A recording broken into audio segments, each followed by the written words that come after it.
Have you ever had a tenant disappear from your property? No warning, no text, no call, no notice. All you are left with, empty unit, unpaid rent, and damages they said they definitely didn't do. Where do these tenants go? How do they keep getting approved for their next rental? And why aren't there any claims on their rental history? Today, we are going to learn why hold people accountable even when you may not see your money returned, what do a trashed unit and an international arrest warrant have in common, and why filing in small claims court makes you a better person. Hi, I am Felix. In the past, I used to see a trashed unit get furious, promising to sue the person who has done it. But then I would get busy trying to clean up the mess that these people left behind, fix it, and put it back on the market as soon as possible. By that time, I was already calmed down and just let these people go. But then, after yet another person who was promising me to pay all the debts off and clean up all the mess that he has done disappeared, as you may suspect, never seen the guy after, and haven't heard from him either.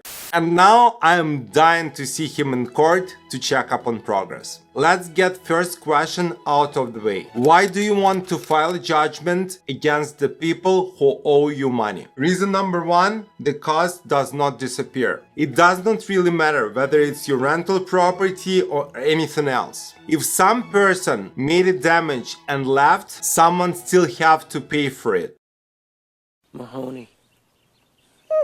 In some instances, insurance companies will cover the damage. Auto accident, for example. Nothing, just an incident. But in the case with the property, someone has to fix it up and put it back on the market. The repair bill lands on you, your good tenants, and eventually the market. Just think about it for a second. Property owner cannot absorb the cost of damage all the time. Subsequently, he'll have to increase the rent to his good tenants. And that in return drives the cost up for all the rentals in their area. The other reason you may want to file a judgment against the person who owes you money is to keep the public record. Yes, you may not see your money returned. The very next property manager or a landlord who will be smart enough to check up on that person's background will be able to see the judgment in their records. So maybe in the future that person who damaged your property won't be able to get in their next rental as easily as they got into yours.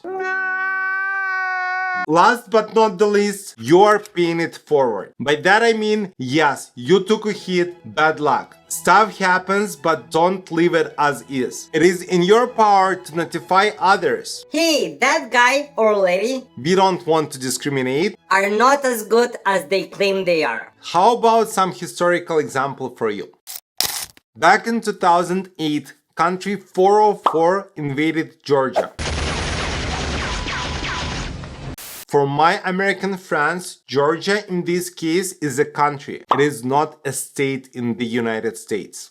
What did the international authorities do? Nothing. To be fair, some of them expressed their deepest concerns and condemned aggression. Gun, yeah.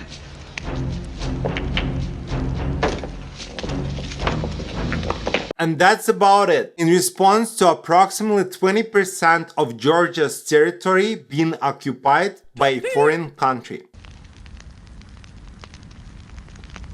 Thanks, Ray. Then 6 years later, the same country 404 decides to invade Ukraine and occupy Crimea. And response? Nothing. Let me take it back. Some politicians did express their deepest concerns about situation. That's about it. Years later, this escalated to a full-scale invasion of exactly the same aggressor to Ukraine. And what about reactions? Same politicians continue to run around from one news outlet to another, changing their promises, red lines, and narratives every single day. Some don't even mind shaking hands with creatures who are wanted by International Criminal Court.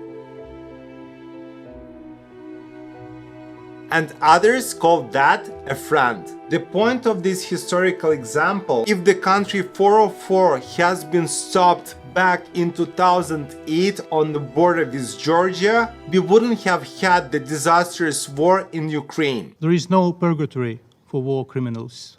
They go straight to hell. The political crisis that goes on all over Europe and United States is partially because of this injustice. Everyone is paying attention to the oil prices, right? But not many people know that before the war, Ukraine accounted for the 10% of the global wheat market, 15% of the corn market, and 13% of the barley market. Ukraine is also a massive producer and exporter of sunflower oil. More than 90% of Ukraine's agricultural exports were done by the Black Sea. And now Black Sea is the area from which country 404 and its rusty cans terrorizing the entire Ukraine and half of the region. So if you think you are far away from the conflict and you are not affected by it, you are wrong. And none of it would have happened if a couple of shorties with Napoleon complex have been held accountable for their actions. And not just concerns about situation in the area.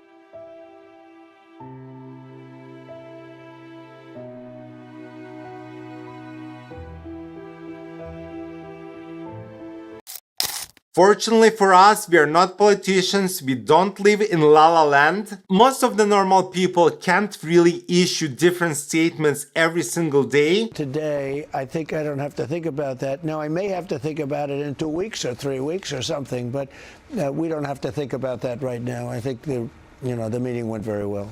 Or straight out lies without any consequences. Bruh. Therefore, my choice is to keep people accountable for their actions. Otherwise, they'll continue doing it to someone else. Payment collection in this case is just a bonus. Many of you may be asking how to file in small claims court. It is not really that hard to do, but if you are interested, let me know in the comments below and I'll try to sum up the process for you. Otherwise, I don't think it's going to be a problem to find instructions on your local small claims court website. Now let me share with you how we do it in our company. First of all, be cool. Everybody be cool, this is a robbery! Start by dropping the emotions. They don't help. If the property has been damaged, the damage is already done. There is not much you can do about it. Just stay positive, be glad the tenant left the property and you don't have to file an eviction.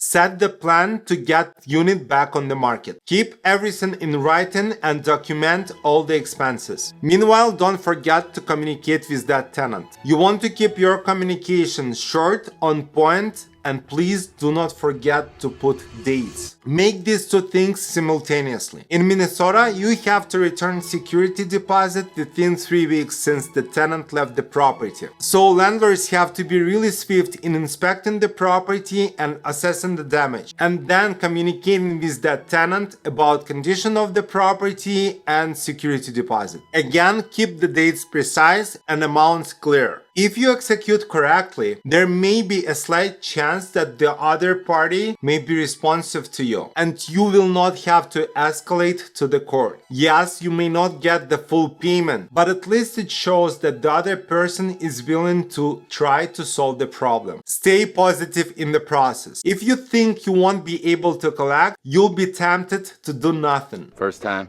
Don't. Remember, the reason why you are doing it, this is to file a judgment. Payment at the end of the process is a bonus, not a guarantee. If throughout the process communication breaks and your counterpart goes dark, file right away. Don't wait up, time kills evidence. File promptly so your timeline, photos and documents carry maximum weight. Make it a rule. Set a clear dollar amount threshold and stick to it. If the claim is above your line, you file right away. Standards don't work if they are optional. In our company, we made filing judgment part of our move out process. We are really happy not to do it, but when push comes to shove, we are not hesitating to do it, we file right away. The overall goal of the entire process, if they pay, mark the judgment as paid. If they don't, at least they'll have a note on their background check. I also have one bonus item for you. I honestly believe that we all should learn from our mistakes. In this instance, filing a case in small claims court helps us to see